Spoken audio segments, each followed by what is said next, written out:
தாராசுரம் பிரசித்தி பெற்ற ஸ்ரீ மந்திரபீடேஸ்வரி மகா திவ்ய திருப்பதியம்மன் கோவில் அக்னியில் ஆணி தீமிதி நிகழ்ச்சி நடைபெற்றது.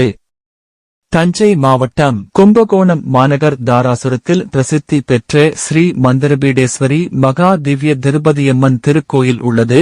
இக்கோயிலில் ஆண்டுதோறும் ஆடித்திருவிழாவின் போது அக்னியில் ஆணி தீமிதி நிகழ்ச்சி சிறப்பாக நடைபெறும்.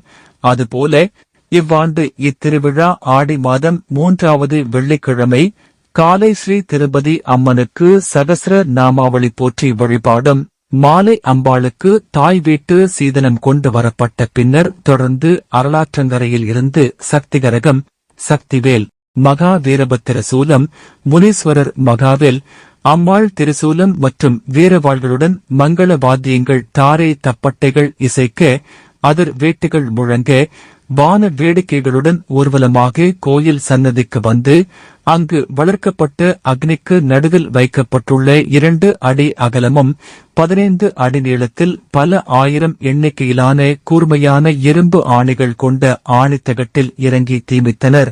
முதலில் சுவாமி கரகமும் அதனைத் தொடர்ந்து மகா திருப்பதி மற்றும் திவ்ய திருப்பதி அம்மன்களுடன் சக்திவேல், சக்தி கரகம், அம்மன் திருசூலம், முனீஸ்வரர் மகாவேல், நேர்த்தி கடன் செலுத்த வேண்டிய காப்பு கட்டிய ஏராளமான பெண்கள், சிறுவர்கள் உள்ளிட்ட 100க்கும் மேற்பட்ட பக்தர்கள் பால்குடம் சுமந்து வந்தும் அலகு காவடி எடுத்து வந்தவர்களும் அடுத்தடுத்து தொடர்ந்து அம்மனை மனமுருக பிரார்த்தனை செய்தபடி அக்னிக்கு நடுவில் உள்ள ஆணித்தகட்டில் இறங்கி தங்கள் பிரார்த்தனைகளை நிறைவேற்றினர்.